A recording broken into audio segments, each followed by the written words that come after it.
is here. Now, broadcasting from the underground command post, deep in the bowels of a hidden bunker, somewhere under the brick and steel of a nondescript building, we've once again made contact with our leader, Mark Levin.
Mark Levin here. Our number, 877-381-3811, 877-381-3811. I want to thank those of you who peeked into and listened to our inaugural video cast this afternoon. We had some technical problems getting it up over the internet, given the nature of the process, and you got to work those things out. It takes time to build through that. But I want to thank you all for your very kind comments. We're on YouTube and we're on Rumble. It's called Liberty's Voice with Mark Levin. Liberty's Voice, YouTube. You can subscribe. Rumble, you can follow. And tomorrow, we're going to get into this Iran matter because there's a lot taking place now. And it's not clear to me what's going on. Before we came on the program, I could have sworn that time was running out for Iran and that we were going to attack maybe next week, maybe after the State of the Union address, which is next week. But what I heard reported literally minutes before the program, I'm not sure what to think. There's another meeting in 2 weeks. Now, look, Iran is playing this out. They're slaughtering people still. They're going after their political enemies and their opposition.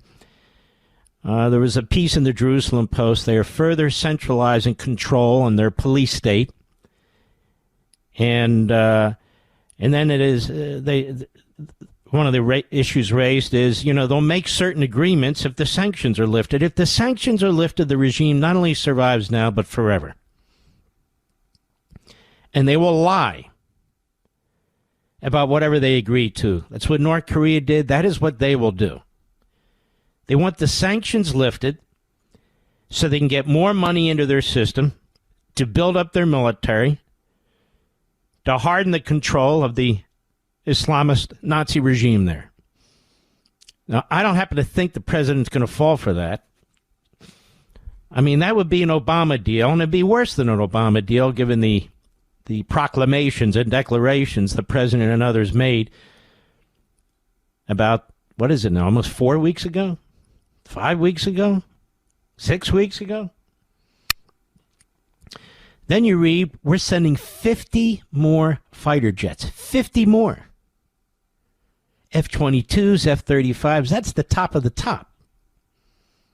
And as you know, the USS Gerald Ford, if it's not there, it's almost there. It's the biggest aircraft carrier in the world.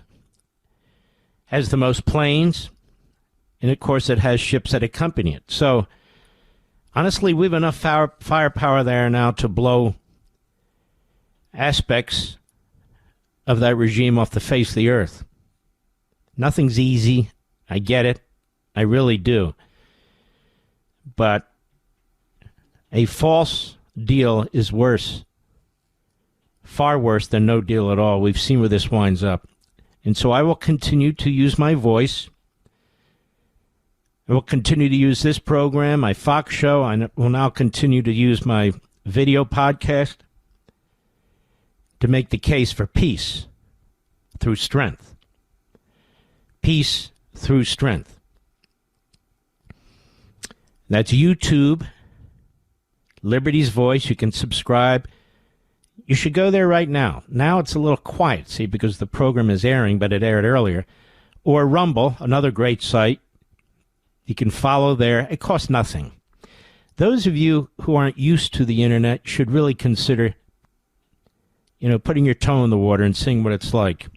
I don't mean the whole cesspool. I mean the program that I'm talking about. It's quite different than what I do on radio and TV. Quite different. And, of course, the video you get to see. So I hope we'll be able to check that out. And tomorrow the focus will be on Iran. Today the focus was on our founding and the Declaration. And we took the Declaration word by word, phrase by phrase, and broke it down. I did.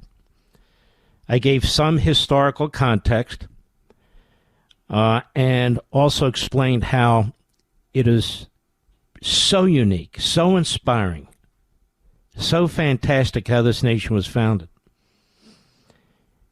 And then I compared it to Marxism, the basic ideological propositions of Marxism, and how it was embraced by, really, modern-day Democrats, but in the late 1800s and early 1900s. Marx died in 1883.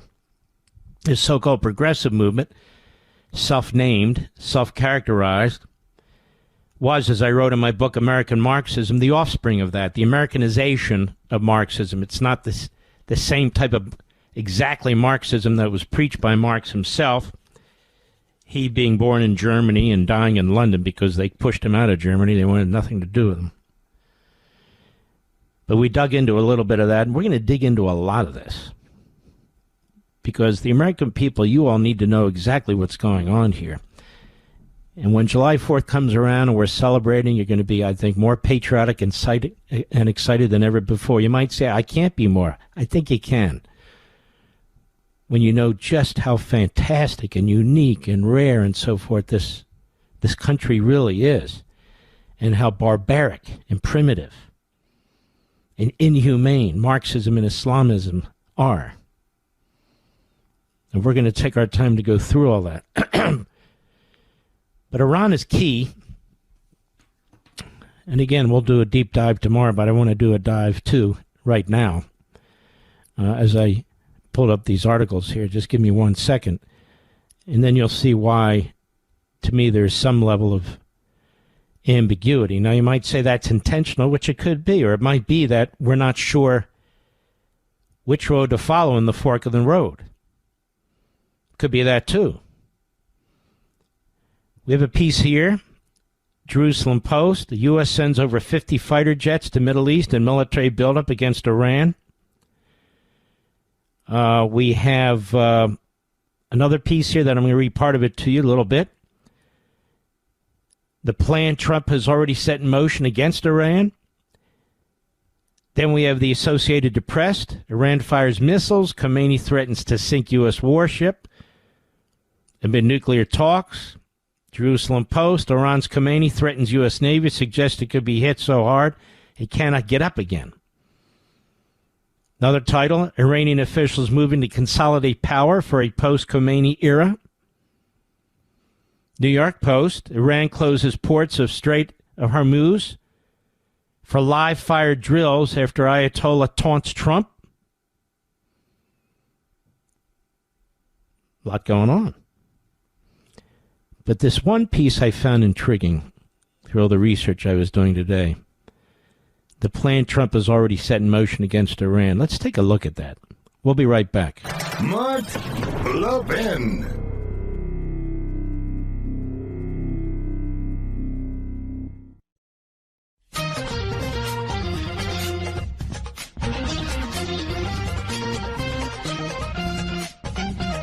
Now, I don't know that I'll be able to read the entire piece. That's not necessary anyway. It's from the jcfa.org. The plan Trump has already set in motion against Iran. This is a very interesting think piece, I think. Anyone searching for the decisive American moment vis-a-vis Iran need not wait for an official announcement from the White House, since that moment has already occurred. It did not take place at the Pentagon nor in Congress, nor at the Security Council, he writes, or they write. It happened in Mar-a-Lago, there, far from the cameras. A profound conceptual shift took place, moving from discussions about nuclear weapons and missiles to a principled decision to strike at the regime itself. The point is critical to understanding what we have seen in recent days, and especially what we are likely to see soon, they write. This is not a random escalation, nor a series of impulsive reactions. It is a managed and carefully planned event, advancing according to clearly defined stages. The first stage is already behind us, the campaign of the slain, a continuous flood of death tolls, harrowing footage, and testimonies seeping out following a partial reopening of the Internet. This is not happening by chance. The United States, being the United States, needs a smoking gun, a cause célèbre, a justification for war. As you can imagine, this is rather left-wing. Let's continue. Americans require a moral and political rationale to legitimize a broader move. The images emerging from Iran now are not meant only to shock, they are meant to prepare. Now, why am I reading this to you? Because putting aside the radical left-wing agenda of all these groups, they're onto something. Just stick with me. The second stage is already unfolding. Talk of a siege, not a classic siege in the style of Venezuela, but the creation of a sense of tightening suffocation. And here it is important to be precise. The Iranian regime is accustomed to living under sanctions. It has built an economy adapted to scarcity, self-production, and workarounds. Therefore, a siege alone will not bring down the regime. Nevertheless, it creates a smokescreen, an appearance of pressure, a sense that diplomacy is underway. It is a pattern Trump has used repeatedly. Now, you see, they despise Trump and the United States. Continue. Then comes the third stage discourse, negotiations. Talks, call it if you will. Iran is the world champion of the bazaar. It will talk, threaten, deliver speeches while simultaneously sending quiet messages and asking for time. However, the terms placed on the table will be such that the Iranian regime cannot accept them. Not because it doesn't want to, but because it simply cannot. The real demand is not the dismantling of the nuclear program, but the dismantling of the regime's very essence. And the radical Shiite regime in Tehran cannot agree to its own dissolution. And I've talked about this in a different context. That they won't accept an agreement, even if there's a temporary pause or ceasefire where peace can be claimed. In the end, their ideology doesn't allow it. Now, from the left's perspective, they can't. From my perspective, they can't either. But from the left's perspective, it's not fair. From my perspective, it exposes them. Here the central element comes into play. Surprise. The strike, when it comes, will not be a symbolic event nor a one-night operation. This is not Venezuela nor Maduro. It will be a prolonged aerial campaign. Now, I agree with that. That's been written elsewhere, but I believe that's correct. When and if it comes. It will be a prolonged aerial campaign, sustained over time with repeated waves of strikes targeting regime symbols, Revolutionary Guard headquarters, the Basij, that is the inner circle around the Khomeini, and the infrastructure of control and repression. Most of the action will take place from the air, some of it by means better left unspoken. The objective is not merely to damage military capacity, but to create conditions under which the people take to the streets. And here the hard truth must be stated plainly. The Iranian people have been abandoned. Months of disconnection, unemployment, commercial collapse, and wages not paid at all. Now a generation with nothing left to lose is beginning to take to the streets. They're right about this. Nothing, and people recording farewell messages. People have lost their homes, families, and livelihoods. In effect, the barrier of fear has been broken, and this is not a wave that can be turned back. Even if it subsides momentarily, another wave will follow. Trump has reached a historic crossroads. Either he enters the history books as one who freed the Middle East from an extreme... It's hard to tell what this group is, isn't it, Mr. Producer? Very odd. But there's a kernel in truth in everything they're saying. That's why I'm reading it to you. Trump has reached this historic crossroads. Either he enters the history books as the one who freed the Middle East from an extremist regime that destabilizes the global order, or he falls into the Iranian trap of delays, prolonged talks, and stalling tactics. With the withdrawal of opportunity limited by the midterm elections, and with understanding that what began on October 7 was a broad Iranian attempt to destroy Israel through proxies, the moment of decision is approaching, perhaps not this week, but soon, most likely very soon. Well, let's see who we're dealing with here. The fellow who wrote this is Sajiv Asulin, an expert on Iranian influence, they write, and Operation Strategic Perception at the Jerusalem Center for Security and Foreign Affairs, JCFA, a former senior commander and so forth. Well, the beginning of the article sure sounded like he was anti-American to me. Did it not to you, Rich? Yeah. But in the substantive aspects of this piece, he's right. He's correct. And I think he's reading the tea leaves correctly, too, because I'm reading them the same way. And I think I'm correct about it. Could be wrong. I'm not Nostradamus. I'm not in the prediction business. But I think this is effectively and mostly correct. That everything's been set in motion. The president has dealt with the Iranians before. And he knows what he's dealing with. I'll be right back.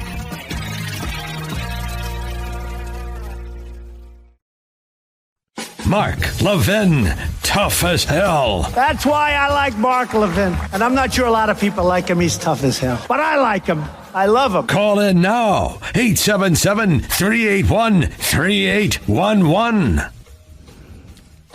I honestly do not believe that we would be sending all this hardware and all this personnel into this region just for more leverage. 50 more jets means a hell of a lot.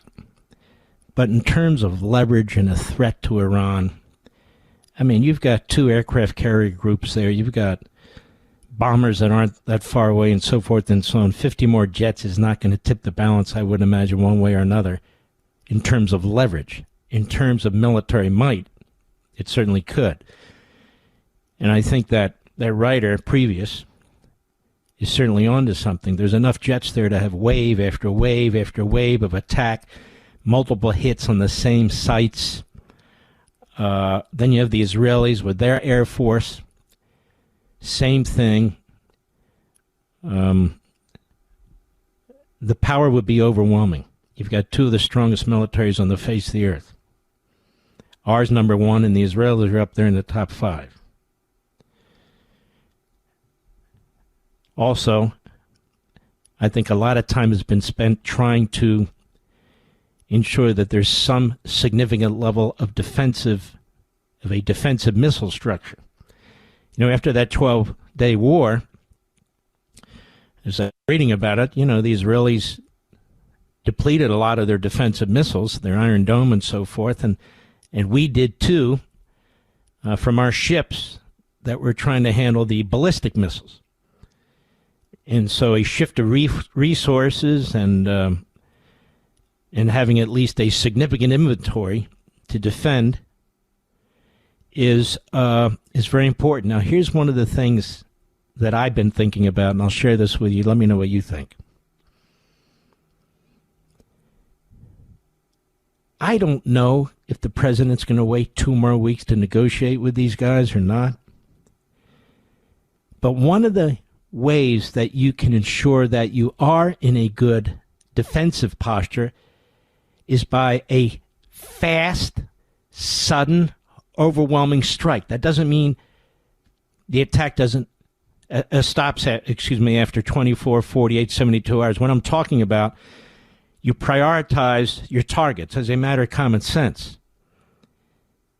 So you want to hit those targets that are more likely or most likely to cause the most damage against our forces and against the Israeli cities that they say they want to attack. So you're going to want to go after the ballistic missiles, I think, first and foremost. You're not going to get them all, but I would think that's what they want to go after in terms of military targets. Obviously, the Army and the rest, but they're going to want to try and take out as many of those ballistic missiles as possible right off the bat. They're going to want to try and take out most of these drone launching centers. They won't get them all, but as fast as they can, because when they send up these drones in the hundreds, there is a potential danger to our ships. And so I'm sure they're thinking this through far more than I'm able to, and they know what they have, and we can't be sure what we have. That is you and me. And then, of course, I think they want to try and take out Khomeini and his inner circle as fast as they can for a lot of important reasons in terms of hierarchy, military command. You want some of these generals and others in the Iranian military to surrender or switch sides or run for the hills. So I think these are at least 3 of the priorities that are going to need to be taken into consideration. I'm sure they are. But the good news is we far outgun them. The Israelis, I'm sure with their intelligence, are an enormous help. They outgun the Iranians. And it's clear to me when you have 2 carriers there and all the ships that join them and all the firepower, the air power, the missile power, the technology, the refueling. If something occurs, and I believe it will now, but I don't know. I'm not Helen Keller. I see what I see and I hear what I hear. It's all out there. But that said, I think it's going to be pretty massive.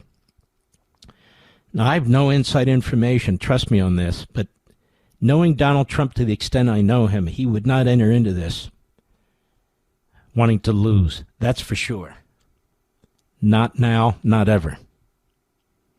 Never. I really believe this. And our military doesn't want to either. So if we launch, and again, I believe we will, that's just Mark's opinion. Just Mark's opinion. Pure and simple. I believe this is for keeps. I believe it is for regime change, to protect our country from future terrorism and threats with nuclear weapons. I also believe that the president wants to put an end to this. He doesn't want to spend the next 3 years of his presidency having to deal with this regime. And what comes next, we can't possibly know. But what we do know is that the Iranian people want their freedom. That the Iranian people have risen up like never before. They're incredibly brave and courageous people, as that article prior was explaining. They don't really have anything to live for other than their freedom and their lives and their family, and they're all under attack by this regime. Their literal lives and freedom and their families are under attack by this regime. They're not invested in the economy. The economy's dead. The regime has stolen from the people. The regime has redistributed wealth, if you will, into the regime, into the regime's They hope permanence and into the regime's military. You need to keep something in mind. These are Persians. They're not Arabs. They have a Western mentality, much like ours. They are our friends, the people are, even though the regime is our enemy. That revolution that occurred in 1979 was by a minority, by the Islamists and the left and the so-called reformers. And Khomeini slaughtered his way to power, thanks in many respects to the weakness and idiocy of Jimmy Carter. And those groups, left-wing and opposition groups and otherwise, that had been working with Khomeini and the Islamists, they were all slaughtered, all these people. They were murdered. Because you folks understand what I've explained time and time again about the Islamist fundamentalist ideology. Anything goes. Everything goes when it comes to pursuing the goal. Same with Marxists. This is what they have in common, and their common enemy is us.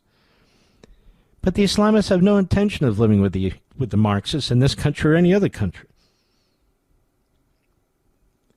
And they'll make alliances. They'll sign paper agreements. They'll say things like, they're moderate. They're actually rational. We've making great progress in our negotiations. It's all for effect. That's all it is. It's all for effect. If we haven't learned that over the last half a century with this regime, 47 years to be exact, then I don't know when we'll ever learn it. But I think the president is a fast learner. And he knows what he's up against. He truly does not like war. He truly does not like casualties, American casualties. He understands that once you unleash this, you got to go to the end of it. You got to win. You got to win decisively. The objective has to be met. And that's why I believe they're pouring all these resources into that region. Not for a pinprick. No, to put an end to this once and for all. Or at least for a long time. And I want to be clear about this. For the isolationists, the Islamists, the Catarlsons and their ilk, they're not rooting for us. Just as they weren't rooting for us when the president ordered the bombing of those nuclear sites. Just as when the Israelis took on the Iranians and defeated them in the 12-day war, they were rooting against the Israelis. And you'll have these knuckleheads say, this isn't what MAGA voted for. MAGA supports this president. MAGA is, for the most part, formally the Tea Party, as I've been saying before. We don't look for war. We don't look for intervention. But we know an enemy that tries to destroy our country, that has intentions of building nuclear weapons, with ICBMs that can reach the continental United States, and that they've said they want to destroy us and have slaughtered 50,000 of their own people. They wouldn't blink twice if they fired nuclear missiles into our country. Tea Party, MAGA, red-blooded Americans, we know that that's an enemy that has to be dealt with. And there can be no peace unless they are dealt with. And it is a coward, an immoral coward, immoral parents who leave it to their children or their grandchildren to take on this enemy when this enemy will be far stronger, far more ballistic missiles, far more capable ICBMs, and yes, scores of nuclear warheads. Then what? We'll be dead and gone, but they'll be alive and have to deal with it. To me, this is one of the most important points that needs to be made, and so I've been making it. I'll be right back. Mark Levin.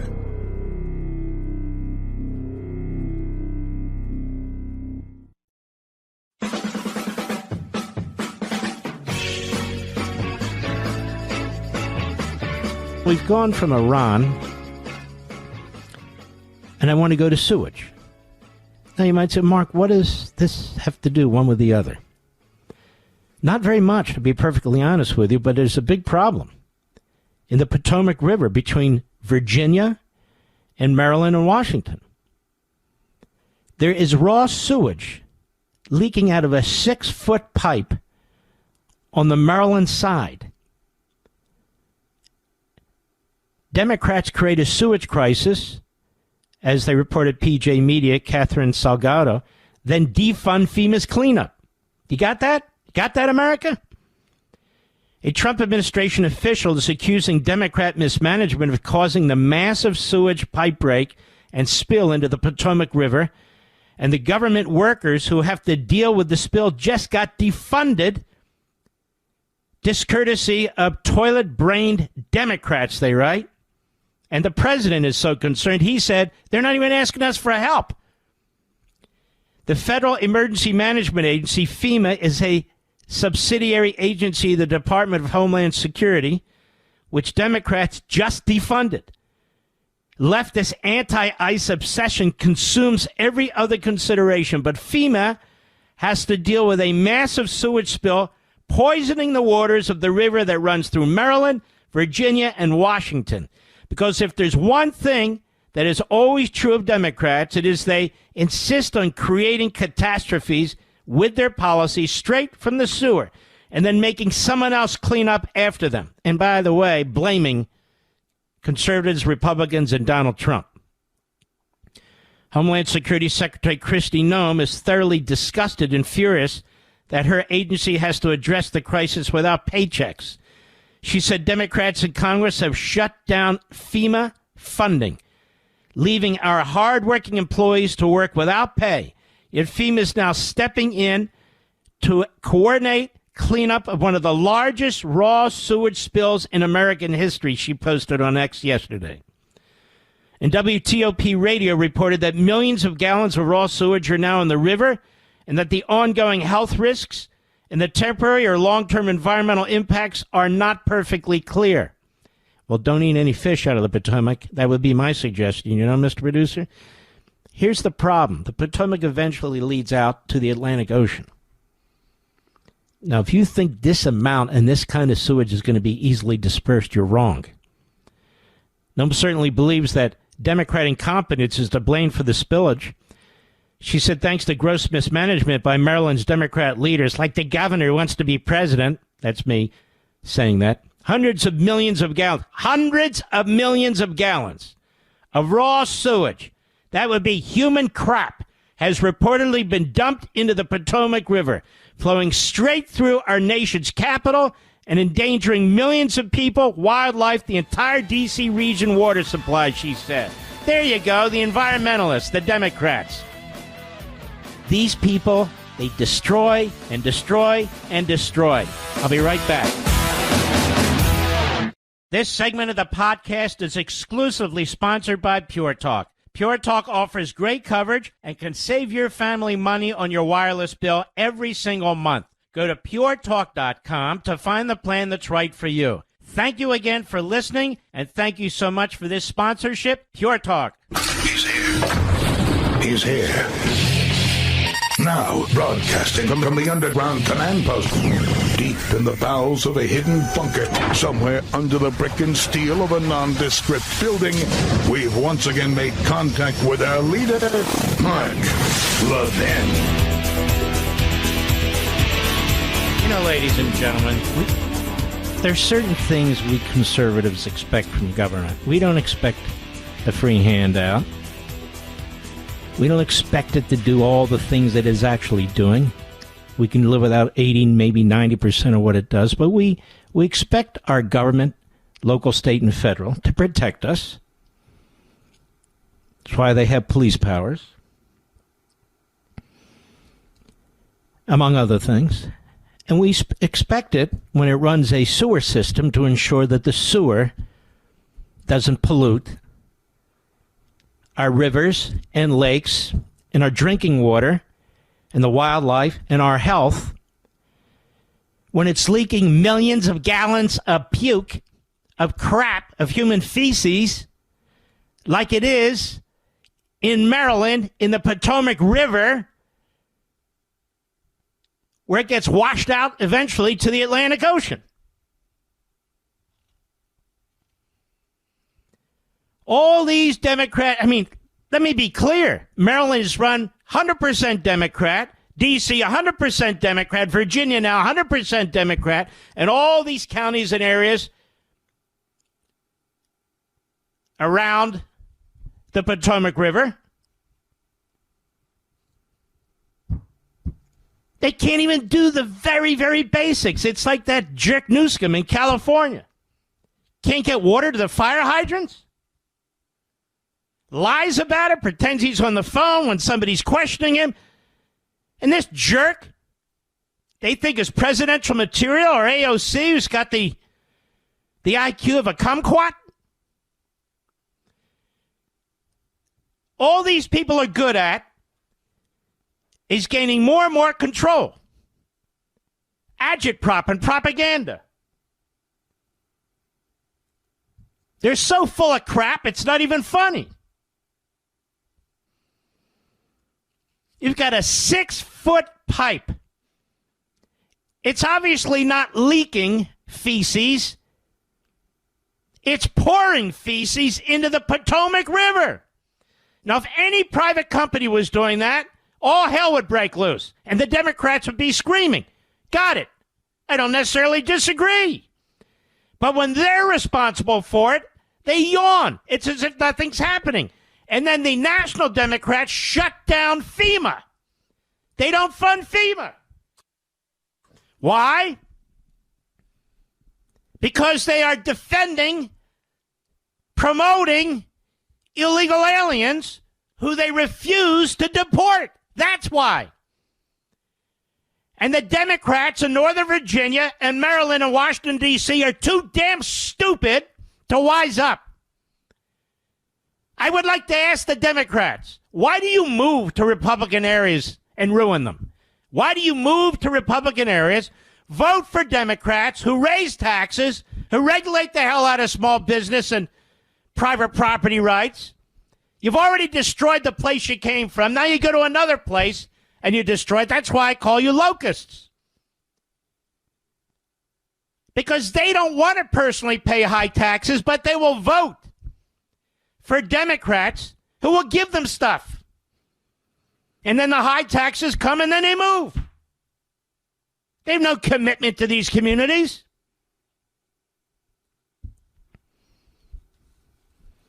At this point, you really have to be insane to be a Democrat in New York City. You've got to be out of your mind. Out of your mind.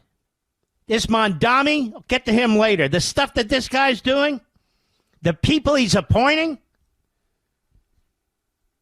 he might as well be wearing a white robe. He might as well be a Klan member.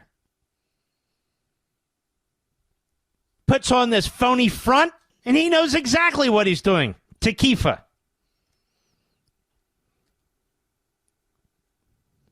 It's open season in New York City.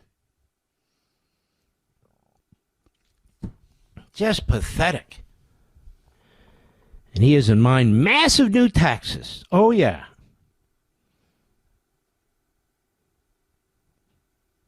Massive new taxes.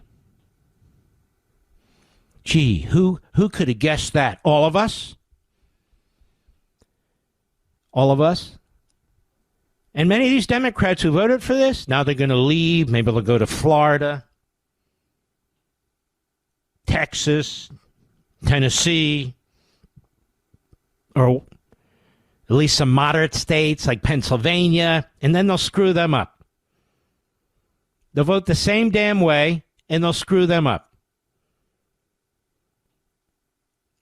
So he's got this massive tax plan. Were you able to cut and paste this New York Times piece, Rich? No, I think I've got it. Right here. Hold on one second, America. I've got it. I know. There it is.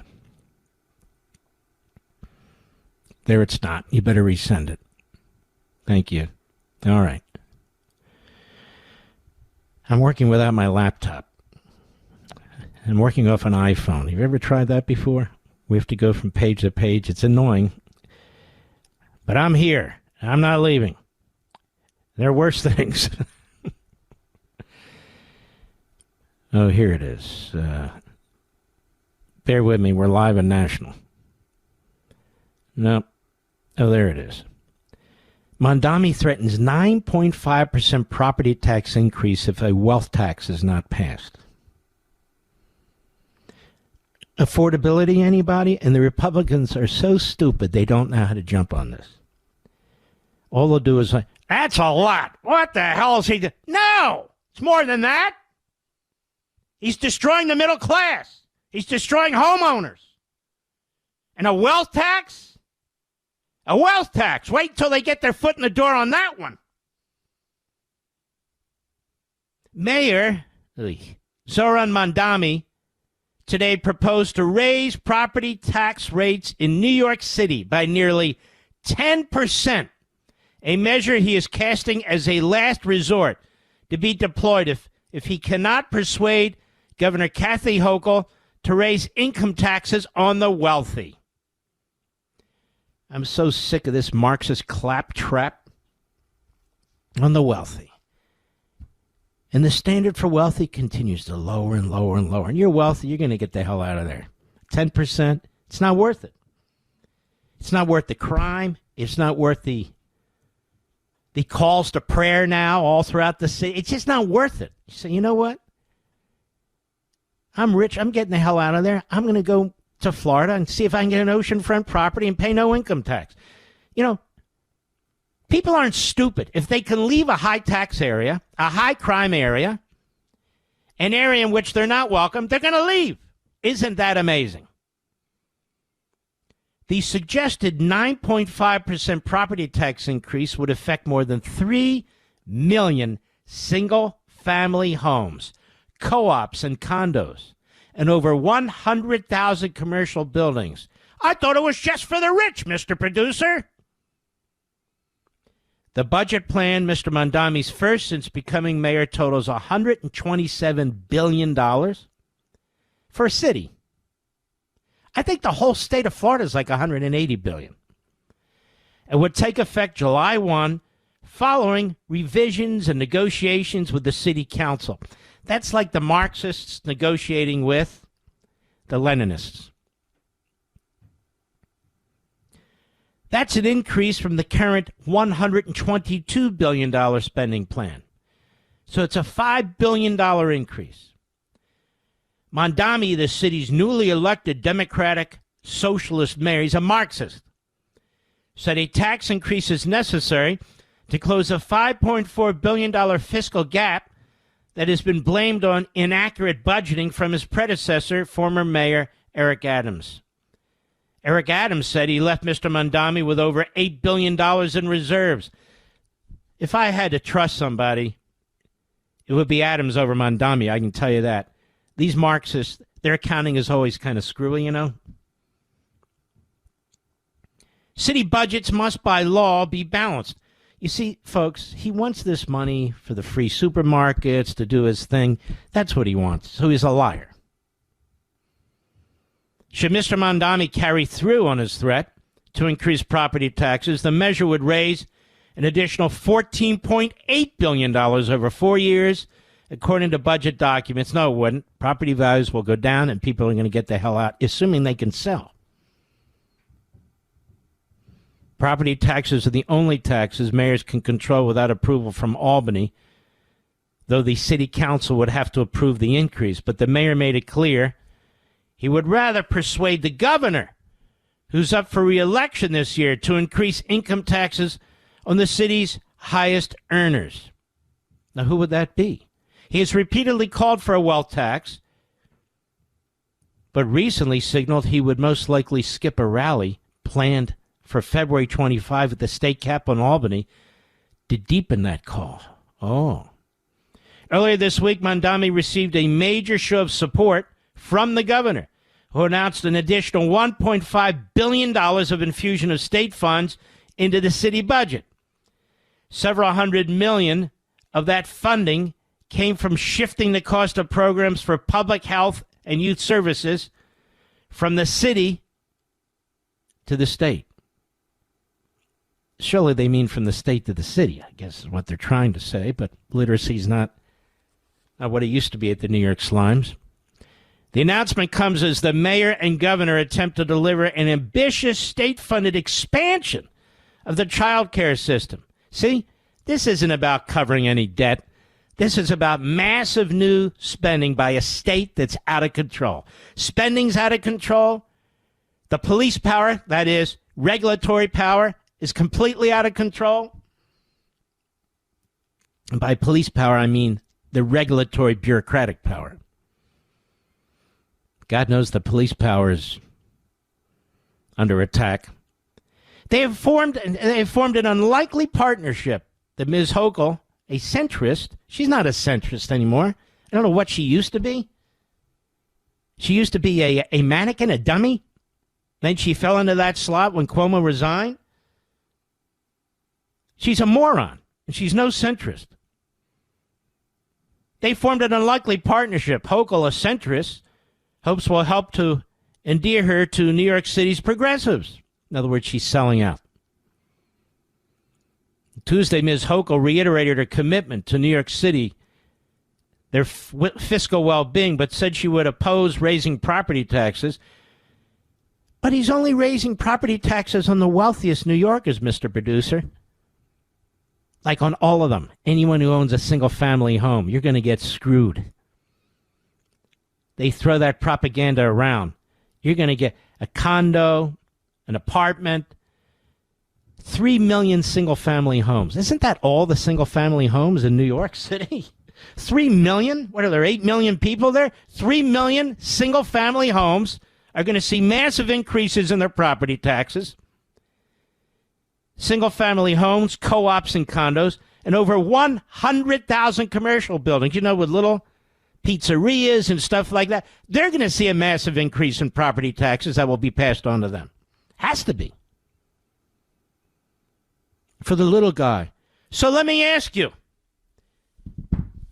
is it more affordable to live in New York City or Miami, Florida? I'm just asking. Is it more affordable to live in New York or Florida? New York or Texas? New York or Tennessee? New York or anywhere else except California? Affordability, Republicans, this is your issue. Use it, for God's sakes. I'll be right back. Mark Levin.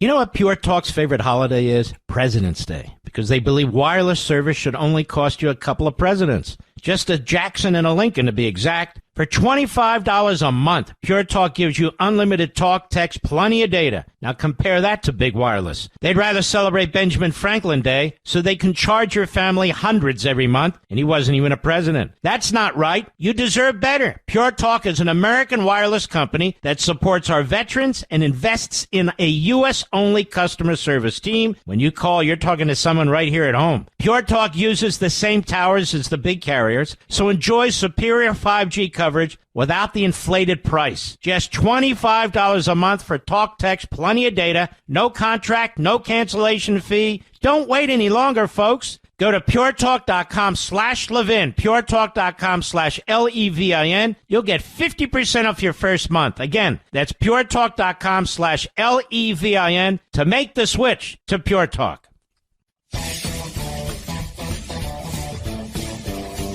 Back to the Middle East as news reports here come out. We're deploying lots of tankers. That's to keep the jets fueled in air. Globemasters, intelligence. Fighter jets en route to the Middle East the past 24 hours, even more than are already there. A massive, massive buildup. Folks, something big is on the way here. Something big is on the way here, I believe. I will say this, under no circumstances, none, should sanctions ever be lifted from this regime, not in the short run or any run. Because that means we would effectively be subsidizing the Islamic, Nazi, genocidal regime. we would be turning on the spigot, where they would get the funds to continue to build their conventional weapons systems, their ballistic missiles, their nuclear warheads, and, of course, pay their police and their military, which they're having difficulty doing right now. That would be the lifeline to the regime. Under no circumstances, none, should any sanctions be lifted partially, completely, under any circumstances whatsoever. Period. And remember, everything they agree to is BS. I spent a lot of time explaining this behind this microphone, on my Fox show. We're going to get into it more tomorrow on my new video podcast. By the way, you ought to sign up. It's absolutely free. You should sign up so when we release the program, you can just hit a click and you're in. At YouTube, you subscribe. At Rumble, you follow.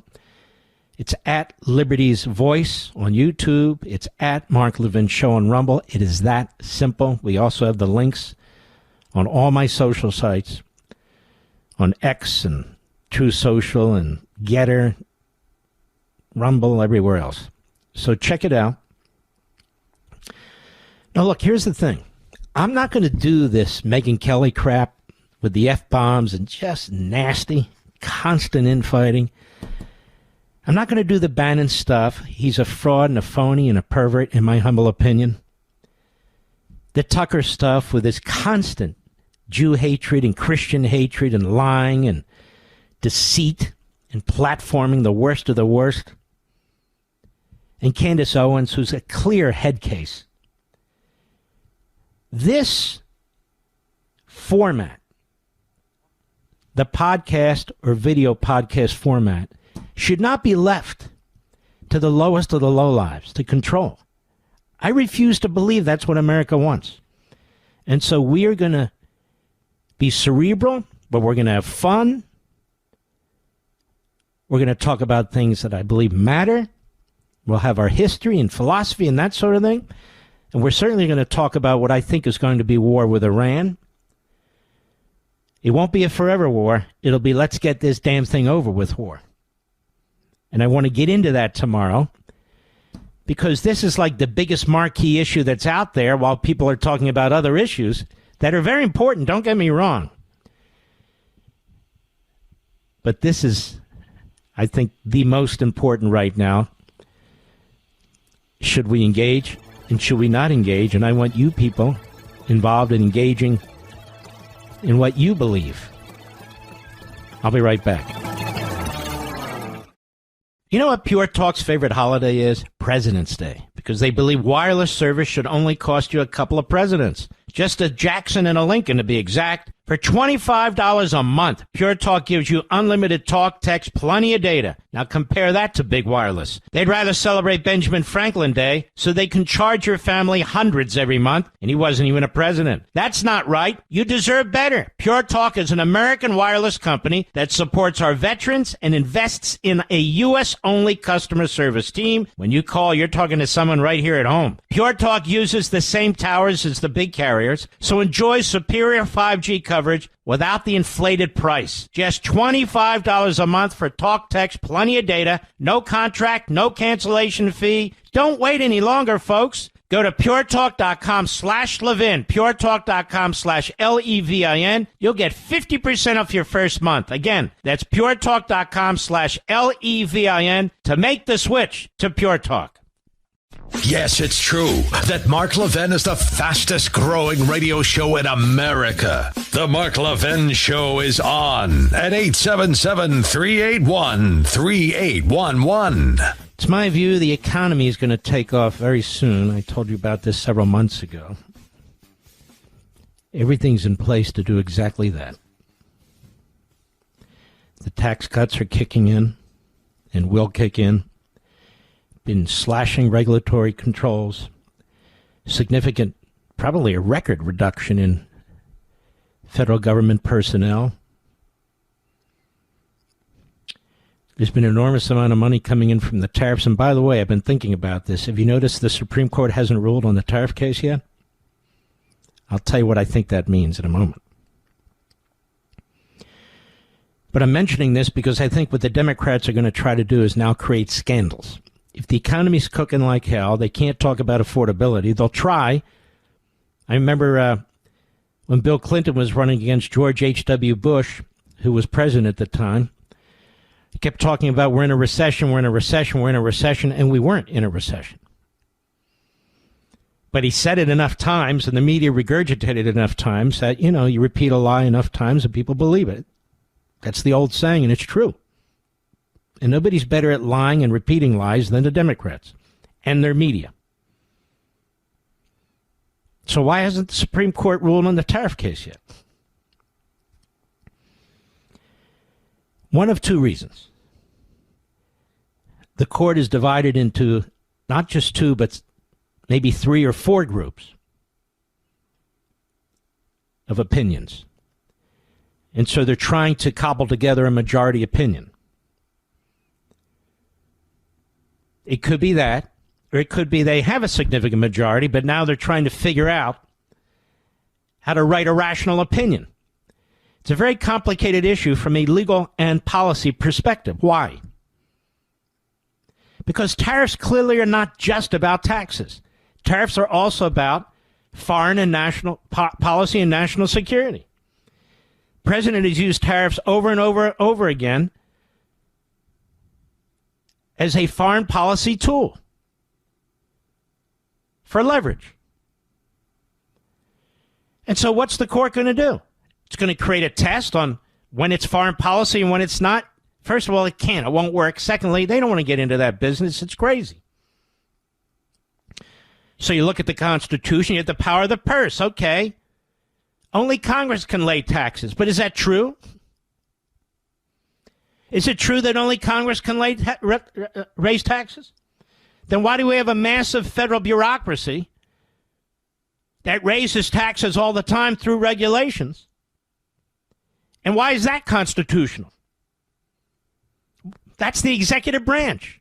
Well, Congress delegated that authority. Well, so what? Does it have the power to delegate that authority in violation of separation of powers? No, it does not. And so if they're worried about separation of powers and power of the purse, how is it that they ignore the biggest increase in taxes that comes from the bureaucracy within the executive branch? So the power of the purse is then delegated to the executive branch. They're not free to do that. Now, at least in the case of tariffs, you can make the case that maybe it raises taxes indirectly, I might add. Indirectly, even if you buy that argument, and you're free to do it. But there's no doubting that it also is a foreign policy and national security issue in which the president has more power. Now, how are they going to split that baby? They're not Solomon. Maybe they should be Solomon. And I gave him an out behind this microphone and on TV, which is what? Get the hell out of the case. Reverse the lower court. Say it's not right for a decision, or say it's a political issue. And I might point out that Congress has not brought any litigation against the executive branch. You might say, well, that's because the Republicans. So what? They're the ones who represent Congress right now. And if the Democrats win, they can challenge it. But they haven't won. The Republicans have, and they haven't brought any litigation. And in addition, what does Congress do? It passes laws and resolutions. Well, it hasn't passed a resolution. It certainly hasn't passed a law and sent it to the president's desk where it would be vetoed for sure. But they haven't even done that, challenging him on the tariffs. Now, that in and of itself doesn't mean you don't have a constitutional violation, separation of powers. But it's just one more thing to add on the president's side, in his bucket, to support what he's doing. If Congress wants to change it, when they get enough members who want to change it, they'll change it.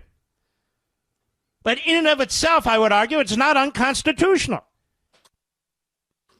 Because it's not just about the power of the purse. It's about the power of the presidency in foreign policy and national security. So that's why they're taking all this time. What about birthright citizenship? Why hasn't that opinion come down? What are they doing? They fear the politics of that.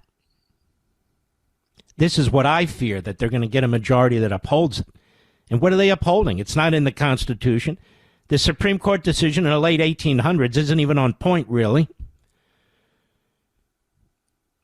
They can't even figure out, I'm sure, or they may have an inkling of where this comes from. It comes out of the bureaucracy. That doesn't make it constitutional. The fact that it's been in practice all these decades doesn't make it constitutional. But you watch. One or more of these justices will rely on that. Look, it's not this, it's not that, but it's really ingrained in our system now, and people have relied on it, and families rely on it. I can hear that crap being said. It worries me.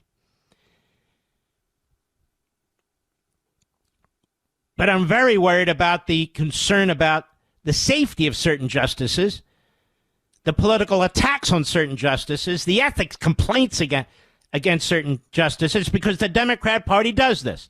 They try to intimidate Supreme Court justices and their militia, like with ICE, like with local cops in Minnesota and other cities 4 years back, like in the 1960s.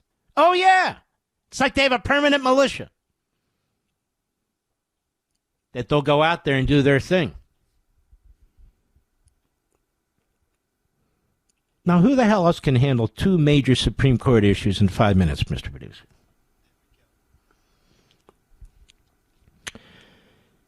You know, Pure Talk's favorite holiday was yesterday.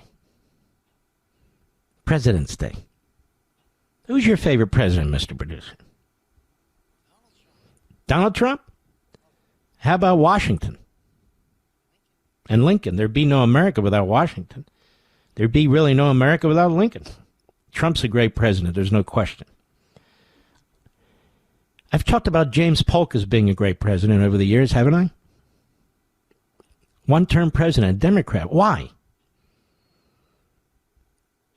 Why is James Polk a great president? Anybody know? And the left hates him. But if it wasn't for him, we wouldn't have California as a state. So all the morons in California, the law professors and the elitists, not elite, the elitists, they hate Polk. Manifest destiny. What? That's white Christian racism. Okay, then get the hell out of California. And while you're at it, get out of New Mexico. And while you're at it, get out of Texas. These and other territories became part of the continental United States as a result of James Polk. More, and by the way, more. He said he's going to run for one term. He ran for one term. He died of dysentery, unfortunately. It was very painful. He's a small man, about 5'4". Like I said, where else are you going to hear this? It's history. I'll be right back. Mark Levin.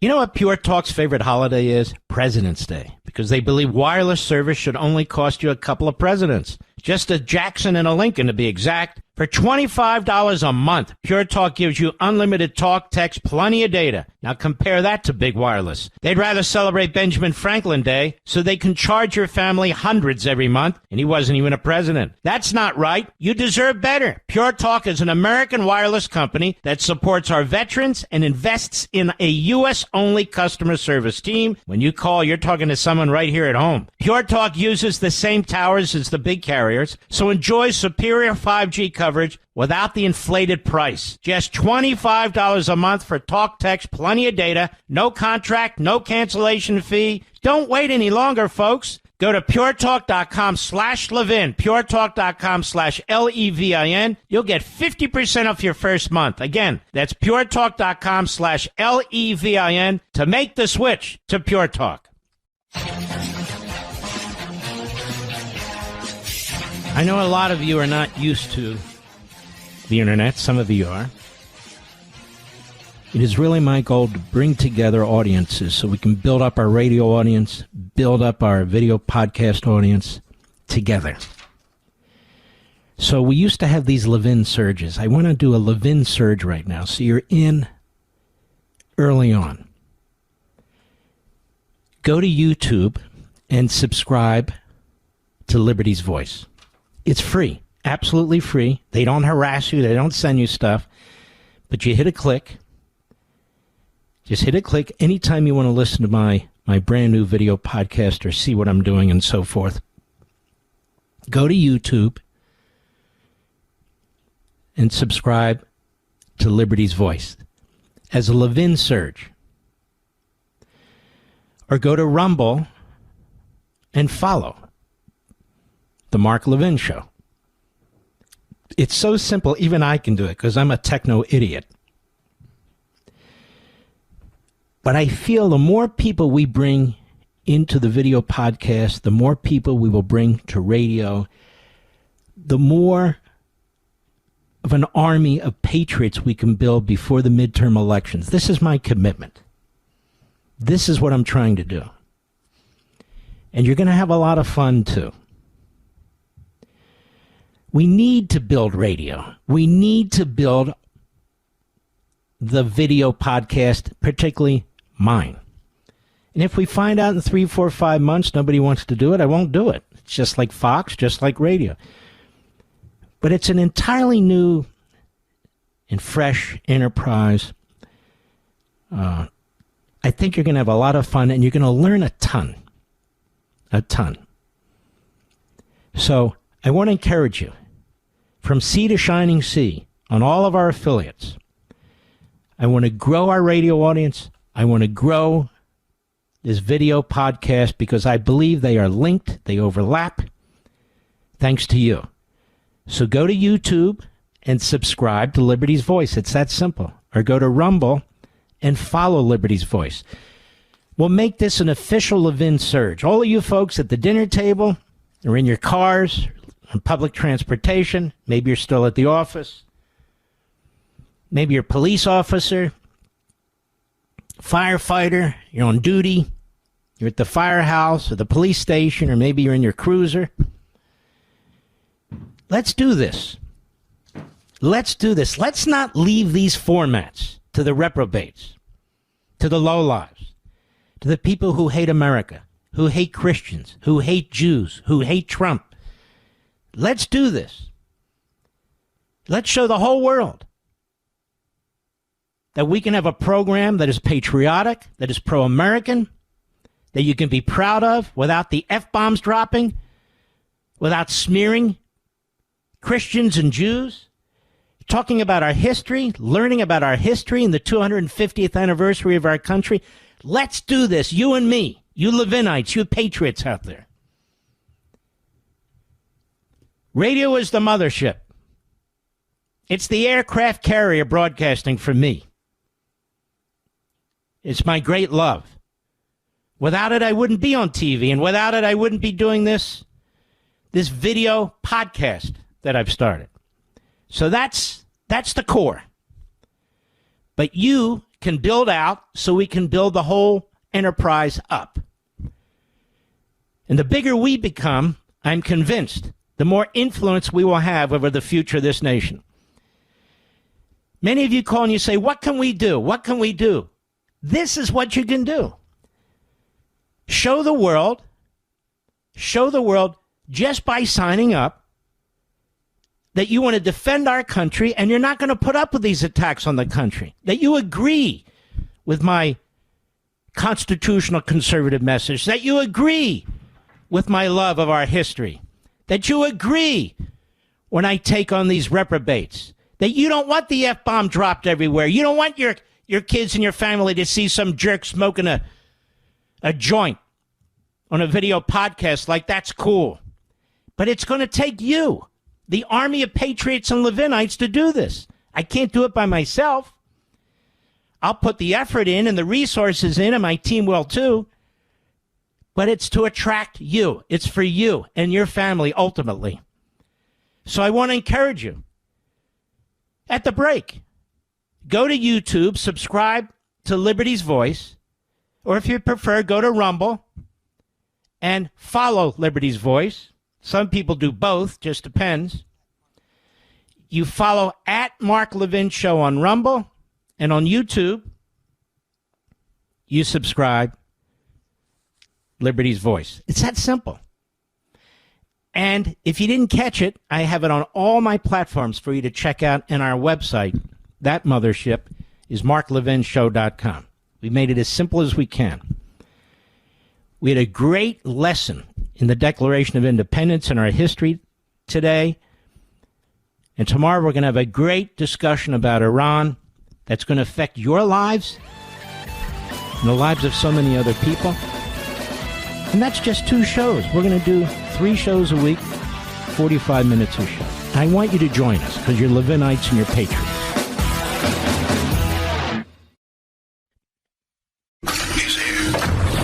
He's here. Now, broadcasting from the underground command post, deep in the bowels of a hidden bunker, somewhere under the brick and steel of a nondescript building, we've once again made contact with our leader, Mark Levin. Hello, America. Mark Levin here. Our number, 877-381-3811, 877-381-3811. President Trump on Air Force One yesterday. You know, the media has complete access to him when you compare it to Biden. Isn't it stunning? This guy Newsom is a real low IQ, low life. To go overseas, trash our country. He's in Germany, Munich, makes analogies between ICE and the Nazis and mass. I mean, this is a sick bastard, this guy. And where does he find the time for all this travel and to play around on the internet and social media? He's got the biggest state in the country. He's run it into the ground. He's got people who are hurting, who've lost their homes, who don't have water. He's a complete loser, this guy. Here's what the president said. Cut one, go. I watched AOC answering questions in Munich. This was not a good look for the United States. I watched Gavin Newsom answering questions in Munich, and this was a bad look for our country. These 2 people are incompetent. And at least Hillary's competent. She's just Trump deranged. She was so deranged. She is an angry woman, but I watched the other 2 speaking and answering basic questions.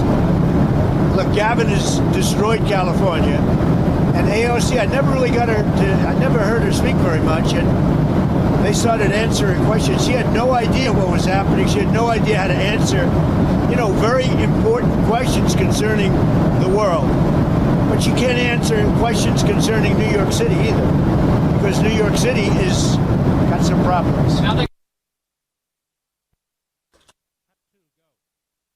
Cut two, go, sorry.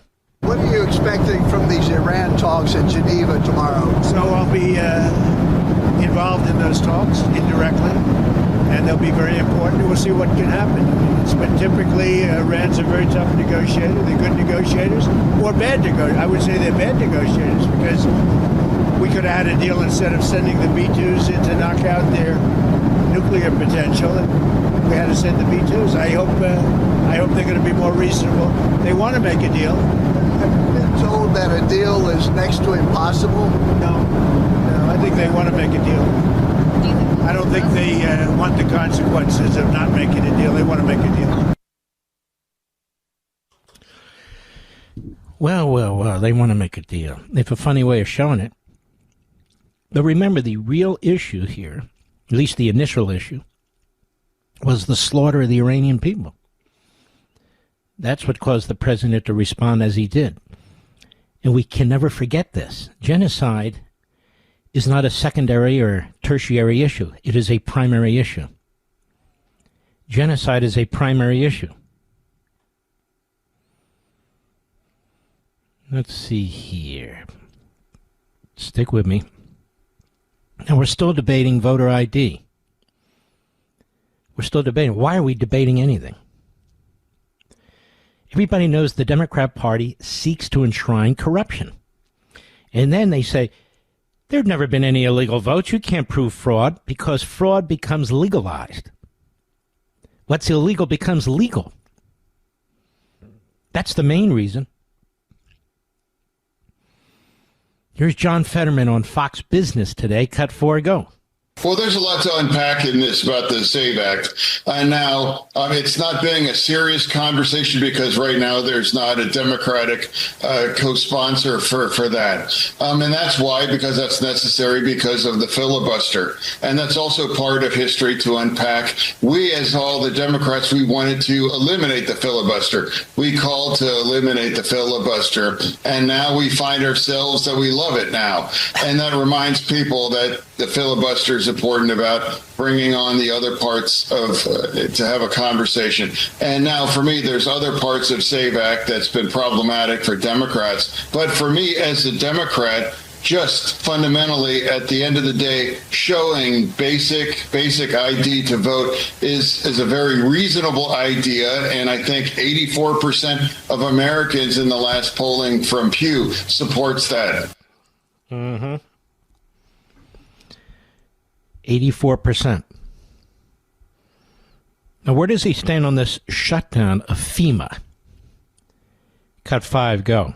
I know that the House and Senate are on recess until next Monday. What is the plan do you expect once you're back in session? How long can this shutdown for DHS go on? I sure hope that we can, but for me, I was the only Democrat that voted to refuse to shutting the government down. And I reminded even the director of ICE in a hearing just on Thursday that this shutdown would not impact the functionality of ICE, that they have plenty of money after the big, beautiful bill. So that why shut this down? You can want to reform ICE, and I do, but that's not going to have the impact, but you're willing to shut down all of those very important parts of DHS that you just listed there. That's always wrong. And now here we are, and I'm not sure how we're going to come back online. Mm-hmm. Because you have the kamikaze Democrats. That's what they are. That's what I've been calling them over the years. Kamikaze. They don't give a damn. And what about this FEMA? Not funding FEMA. Let's listen to Hakeem Jeffries. Remember what I said yesterday. Hakeem Jeffries does not want one man, one vote, one woman, one vote. He's attacking our voting system. He's the George Wallace of voting in this century. I'm sorry, it's true. For different reasons, of course. He just doesn't want Republicans to have the right to vote. No, you can vote. It's just that you have to vote for a Democrat. No, Mark, I vote for a Republican. Yeah, but you're going to elect a Democrat because it's a heavy Democrat district. They've jiggered the districts this way. So, yeah, you get to vote, but you're going through the motions. As you know, I wrote in On Power, this is called authoritarian democracy. That's what I've coined it. Authoritarian democracy, where you go through the motions. You go through the motions. Go. So for folks who are already out there working without pay right now, what can you tell them about how much closer you are to a deal today compared to last week? Very unfortunate that Republicans have decided that they would prefer to shut down FEMA, shut down the Coast Guard, and shut down TSA, as opposed to actually getting ICE under control. Don't you despise this guy? Don't you despise how they lie and cheat? And they do it with a straight face. Then they project it onto the Republican Party. That's who he is. That's what he's doing. They are shutting down FEMA, among other things, TSA. Those poor people aren't getting paid, and they're still showing up for work. The problem is Hakeem Jeffries is still getting paid, Schumer's still getting paid, and they're not showing up to do their job. Now, it's idiotic. Idiotic what they're doing, and it's idiotic what they're doing when it comes to opposing ID to vote. It's that simple, but they will do anything for their biggest constituency in the future, they believe, illegal aliens. They're going to make them citizens, their kids citizens, chain migration, and then you have one-party rule in America. Congratulations, Islamists, illegal aliens. One city after another with a Mandami in charge. Go ahead.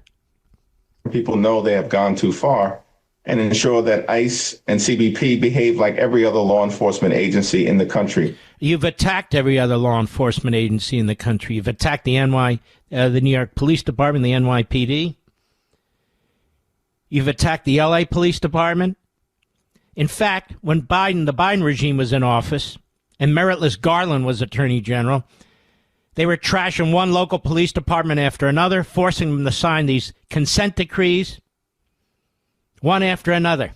One after another.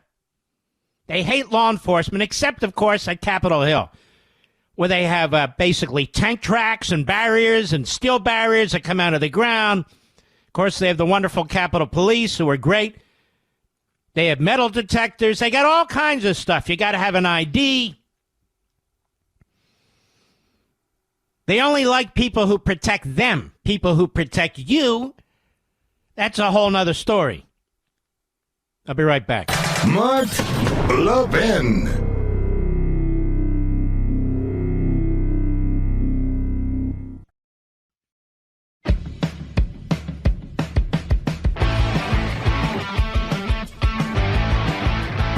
Those of you who have subscribed to YouTube, Liberty's Voice, those of you who have followed on Rumble at The Mark Levin Show, I want to thank you.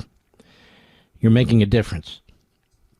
And you're great patriots, and you're very loyal, and I'm very blessed by having you there. Very blessed.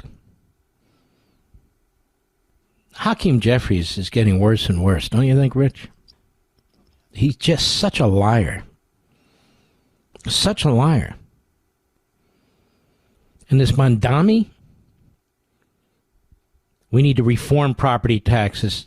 What exactly does he want to do? Just confiscate from the billionaires? Well, the billionaires will leave. There'll be nothing to confiscate.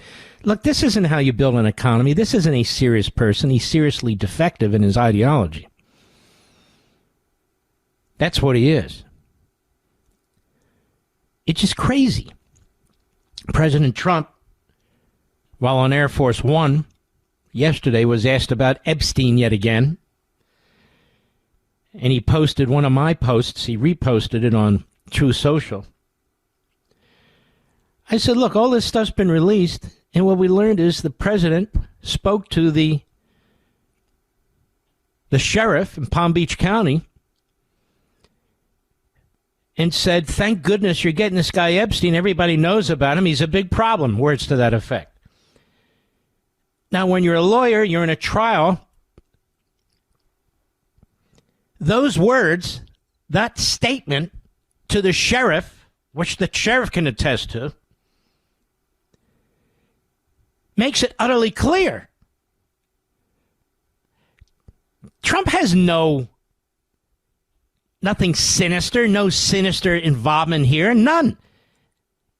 You haven't heard any. You hear about pictures and this, they shook hands, this happened, that. God knows I meet so many people. You'd be shaking a hand with a pervert and not even know it. But Trump was calling out the guy to the sheriff. Cut 8, go.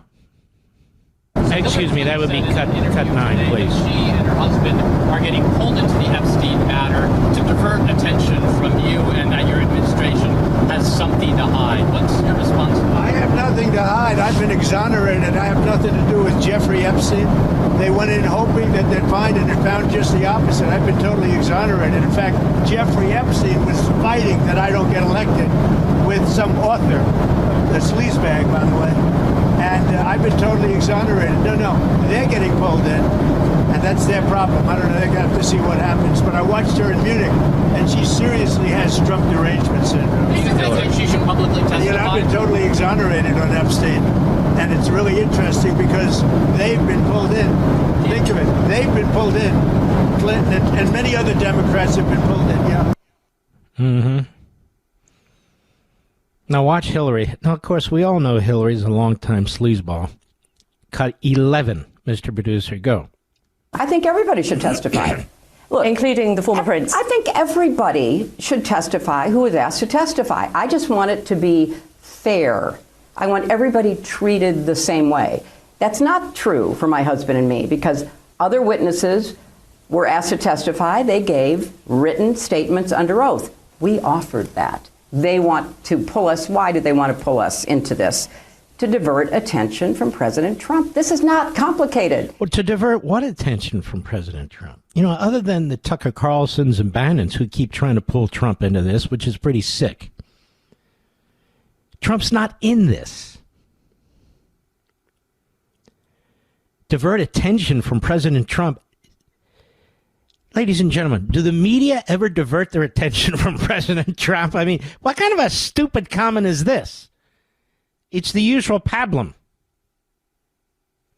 You got this guy, Josh Shapiro. I've been warning people across America. This guy's the governor of Pennsylvania. He's a lefty. He's a sleazeball. He's a conniver. He plays footsie with the Islamists. But he's a liberal, and he's very liberal. They're trying to paint him as something that he's not, which they always do. This guy sounds like Hillary Clinton. She's wearing a pantsuit. I was going to say Hillary Clinton in pants, but Hillary Clinton's always in pants. All right. Cut 12, go. What I continue to see out of the Trump administration are a group of people that are there trying to protect the president, who's named thousands, although I think Congressman Raskin recently said up to 1 million times. All right, stop a second. Obviously, it's not up to 1 million times. And Shapiro, quoting Raskin, who's a Marxist, this is what I mean. These elected, Fetterman and Shapiro don't get along. Fetterman cannot stand Shapiro. This is exactly why. Because he knows Shapiro is a fraud, a phony, and a fool. Fetterman knows this. And they don't get along. I know the Shapiro types. I grew up in Cheltenham Township, Elkins Park specifically, right outside of Philadelphia. The township next to my township of Cheltenham was Abington Township. When I was in law school, I got elected to the school board in Cheltenham. We had a lot of dealings with Abington. Abington was a marginally Democrat, Republican township and went back and forth. But with the movement of people migrating out of Philadelphia, like most cities, into the suburbs, eventually Cheltenham, Montgomery County, became a Democrat stronghold, as has Abington. That said, I know Shapiro's type. Jewish like me. Liberal, unlike me. A Reformed Jew who's liberal. I'm no longer a Reformed Jew. I'm a Chabad Jew. More modern Orthodox, but not technically so. But I am what I am, like Popeye said. I am what I am, and I don't mean maybe. Anyway, this guy's a phony and a fraud. He's a liberal. He pretends to be a moderate, so he gets elected to the as state delegate from Abington Township. Then he runs countywide, Montgomery County, and he gets elected as a commissioner, which is a bigger job, Montgomery County. They have a 3-board member commissioner set up. 2 Democrats, 1 Republican. He was the chairman. Then he goes from there to attorney general, and he goes from there to governor because the Republicans put up a stiff. And so now he's the governor. And now listen to what he says. He sounds like Hillary Clinton in a pantsuit because he is Hillary Clinton in a pantsuit. So now it's Trump. The Republicans are trying to cover for Trump. He just said, he lied, quoting Raskin who lied, that Trump is mentioned a zillion times, right? Well, if Trump's mentioned a zillion times, who is trying to protect him? Again, Trump's the most investigated man in American history at every level for all false allegations, whether it's Russia, whether it's election criminality, whether it's this. I'll be right back. blasting conservative fire. The Mark Levin Show. Call in now at 877-381-3811. By the way, if you're an Iranian American, you're definitely going to want to hear tomorrow's video podcast. I would encourage you to sign up, spread the word far and wide for the video podcast. Check it out. Bardia, Dallas, Texas, the great WBAP. How are you, my friend? I'm doing great. How about you, Mark? I'm doing all right, brother. Thank you. That's great. I'm just calling to let you know about the stuff that we were saying earlier. I'm 100% agree with you. The news I had earlier this morning from these people, they even didn't take too much time to talk to each other over there in Geneva. And Khamenei just came in and said that we're not going to make a deal. And 47 years they've been trying to have a war with us and destroy us, but they couldn't. And he just make a fun out of President Trump. And he said we're going to blow up their ship in the Gulf and things like that. And everybody starts saying dead to America and things like that. No, I read that. Then when you just came online, when you came online, you said that Vance says that everything going great. It kind of shocked me because that's not what I heard all day. Hold on now. I never mentioned Vance at all on this program. I don't know who you're talking about. He came in. Vance came in and said earlier in the news I heard just that... Vance on the news, but he wasn't on this show. Okay. Yes. No, not your show. It was. He said that he said that it kind of shocked me. And I think President Trump, like he wrote a book about Art of Deal, I think he knows what he's doing. He's just playing with them, and then he tried to just attack because, like you said, all this equipment came down there. It cost a lot of money to do it. I cannot believe he'd have, it's got to be at this point, 35% of the Navy sitting there. Two of the most advanced aircraft carriers we have, most advanced in the world, the largest one as well.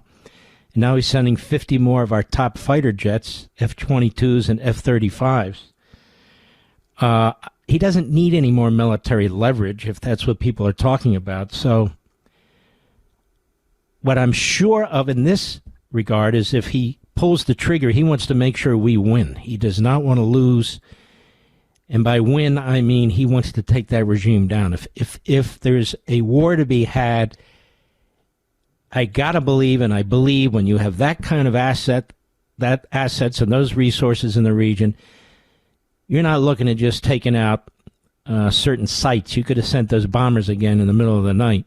You're looking at taking out that regime. Look, what do I know? That's just my opinion. So, Barty, have you signed up yet? Now, come on, you got to sign up for the video podcast. You know.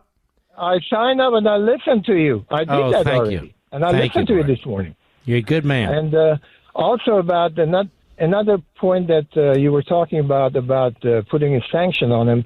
Russia, about a week ago, sent a lot of money in their way because they are very tight on the money right now. So that's another news I want to let you know. And on the top of that, today, the 40 days after the massacre they did in Iran, everybody started going to cemetery and celebrate it. I mean, for whatever they do, and they start shooting people and grabbing people in cities and put them in cages and turning them around. So the cost of freedom is going to be very high the day pass by. So he needs to do something else earlier. I mean, I think it's taken an awfully long time, and I think from an American military perspective, we obviously have not built up our military like it needs to be built up. Certainly under the Biden regime and the Obama regime, but if we don't have a military that can be on the spot quicker, we're going to have a problem because I can guarantee you, God forbid, if we ever go to war with China, we're not going to have free sailing across two oceans to get to where we want to go. They'll be attacking our ships during the journey and so forth and so on. So I fear that one of the things this had made clear to the enemy, China, is that, and it ought to make it clear to us, and I'm talking about it. I don't know that anybody else is. That the fact is that our military is not big enough. Bardia, thank you, brother. Call again. Let's keep going. Let's go to Ravi. San Diego, California on the Mark Levin app. Ravi, how are you? Good. How are you, Mark? Good, thank you. So go right ahead. I know you're on top of this, and I really appreciate you focusing so much on Iran. It's so critical. So you're aware of the February 17th to 18th, which is right now, obviously. 40 days, as your last caller mentioned, after the mass killings of January 8th to 9th. There's every indication, based on the regime following the same playbook, cutting off the internet, cutting phone lines, and also we see all sorts of videos. The regime is killing people right now all over the place. Abdanan is one example, but a number of places that they could be doing a part two, like try to do a knockout of the revolution right now. So I hear they're doing this tonight or today, right now. Yeah, they're doing it right now and also tomorrow. And the regime the regime obviously has an interest in putting down the revolution permanently. So I think that's one of the reasons why they're stringing the U.S. on in negotiations, so they could take out the revolution. Because if you don't have the people on the ground in Iran standing up to the regime because they kill as many or maybe more than the 50 to 100,000 they already killed, maybe far more, then it's much more difficult with air power and naval power to take out the regime, even though it can be done. So the regime has... let me tell you this. I posted, I think, 2 days ago. I don't remember. I think it was 2 days, 3, yesterday, whenever it was. That time is not on our side. Because the enemy gets to plot and plan too. And I even pointed out they're going to take out those who they are concerned about the most, who we're going to need, and who the Iranian people are going to need. And they're just circling the wagons even more. They are crushing the people even more. And that time is not on our side. It takes time to build up our resources, yes, but it's taken time for them, and they've had time now, over a month, to prepare for our attack. Now, our attack could be overwhelming, but still, the human cost, you're exactly right. People who are being slaughtered right now, it does them little good. So, I'm one of those that says, I think we should be ready by now. I'm not an expert, but when they say we're going to talk again in 2 weeks, 2 weeks? 2 weeks. So next week we have the State of the Union. I could be wrong. Maybe something will happen before then as a surprise, maybe not. But if it hasn't happened by then, it should happen right after, in my view. Robbie, thank you for your call. Good points, my friend. Let's keep going. Let's see here. The good news is I will have my laptop tomorrow.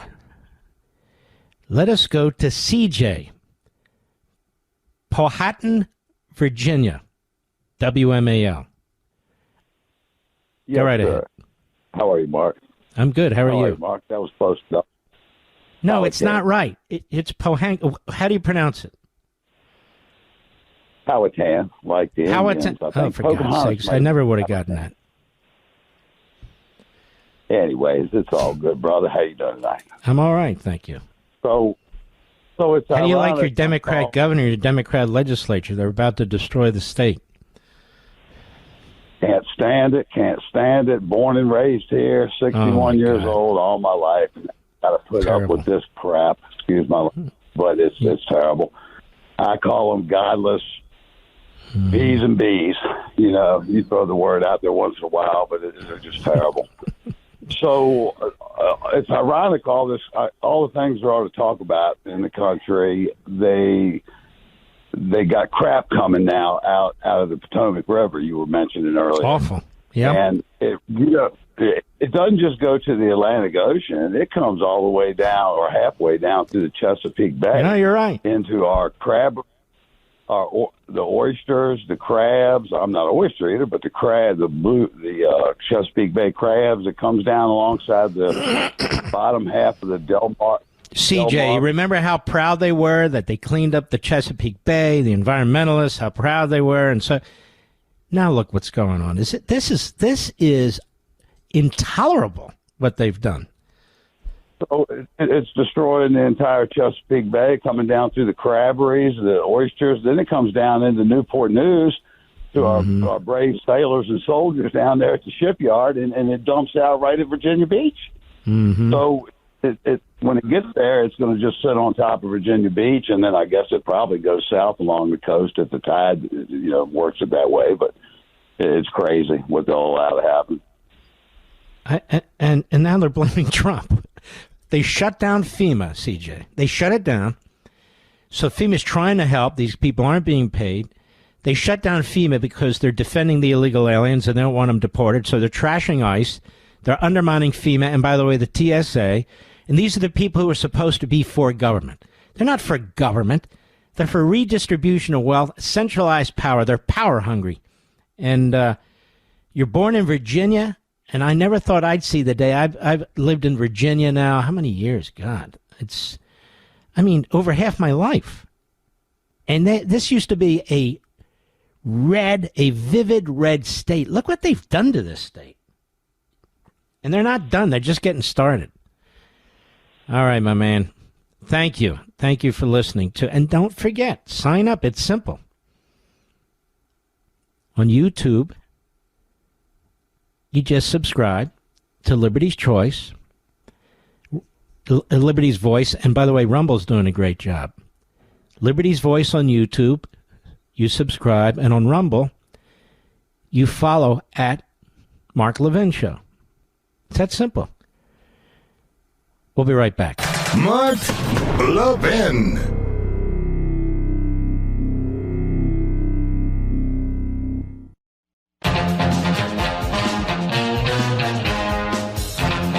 Wow. I want to thank you, Levinite patriots out there. We had a massive jump the last 30 minutes.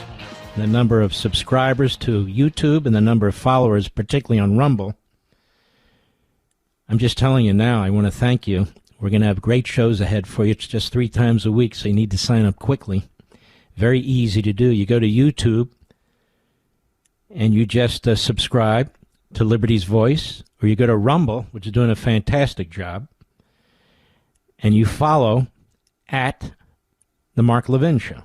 And you're ready to go. And we're going to have some very, very good programming for you. It's all fresh. Fresh. Every day it's brand new. And I'm a believer, and we're going to prove it as a pioneer here. I pioneer a lot of things. That we're going to be able to build up our radio audience this way. We'll be able to build up our video podcast this way. We're trying to build a juggernaut of a movement, one step at a time, one brick by brick. So by the time of the midterms, we have an enormous impact. And this is what you can do to contribute to this, to participate in this by signing up tonight. I want to encourage you to do it. It's not painful. It's easy. So we can build up our numbers, build up the audience, build up the following, build up the subscribers, and push our agenda. Because that's what I'm going to do on this program. We do it on radio and TV. I want to do it on this video podcast. And again, I want to build radio into something that's bigger than it is. And I want to build this video podcast, clean up this cesspool of podcasters. And we get involved in this, Mr. and Mrs. America. We're not dropping F-bombs and curse words every other sentence like these people do. Not all of them, of course, but too many. We're not going to do drugs on the air like that's cool. You got middle-aged people who are acting like they're 13 years old. They have kids and they conduct themselves in grotesque ways. We're going to fight the Fuenteses and the Carlsons, the anti-Semites, the Christian haters, the American haters, those pushing Islamism over Americanism. That's you. And you can be very active in this now, very active in this by signing up, by listening to this radio program. Radio is key to everything. It's the mothership. Where do we stand, Mr. Producer? No, how much time do we have left? 40 seconds. My goodness, this program shot by. Well, ladies and gentlemen, I hope to see you tomorrow around noon on Liberty's Voice. And I hope to see you right here on radio tomorrow evening. We salute our armed forces, police officers, firefighters, emergency personnel, our truckers, the men and women in Ukraine, the men and women in Israel, the men and women in Iran. We don't forget you. And you, the American people, the best of the best. I'll see you tomorrow. I'll see you tomorrow on Liberty's Voice. I'll see you tomorrow right here on our radio program. God bless.